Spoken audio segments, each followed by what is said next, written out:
Why does the Oblivion Remaster work?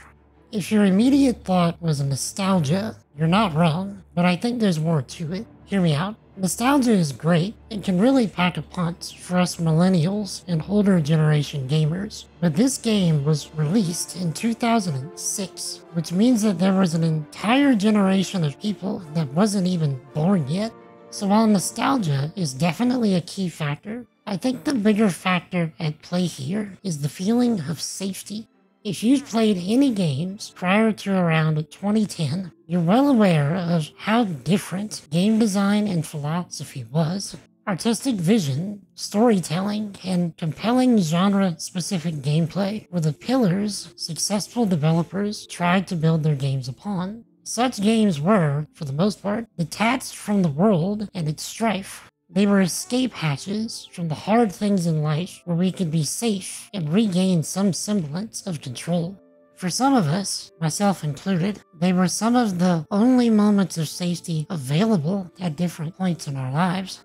This sense of safety and detachment from the world allowed universes like the Elder Scrolls to create a certain kind of magic and wonder that modern games struggle to capture. Porting such a game to a modern visual engine while maintaining that core sense of magic and wonder only allows for greater opportunities to develop feelings of safety and detachment.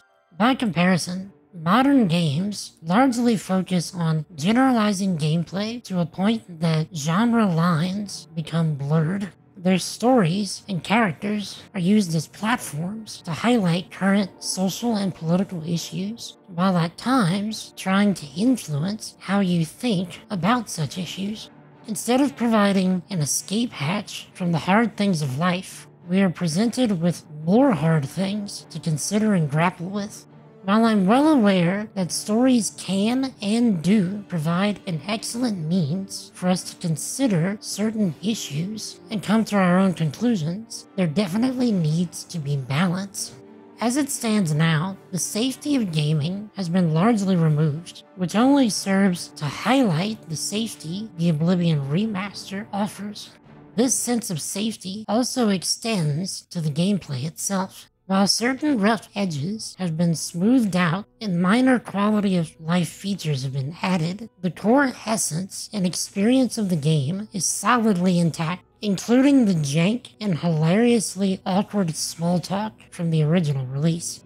This is still Oblivion in its purest form, and it's also where the nostalgia kicks in for those of us that played the original on release.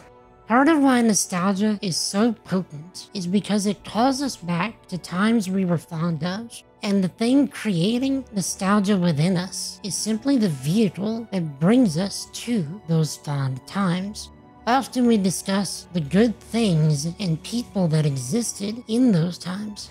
If you really pay attention to the things you bring up, you'll find that you're remembering the times when you felt either happy or safe.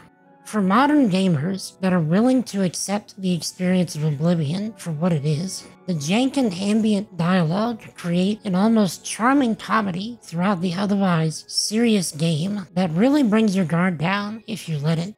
It's also worth noting that the gameplay loop is similar enough to Skyrim's that first-time players will likely feel comfortable enough to just jump in and play without much of a learning curve.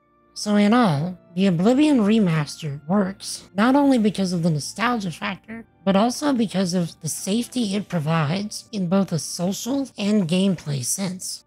As of the recording of this video, I'm still going through my first run of the remaster and enjoying every minute of it, so feel free to subscribe if you'd like to catch me live. Please also consider liking this video if you enjoyed it and want to see more like it.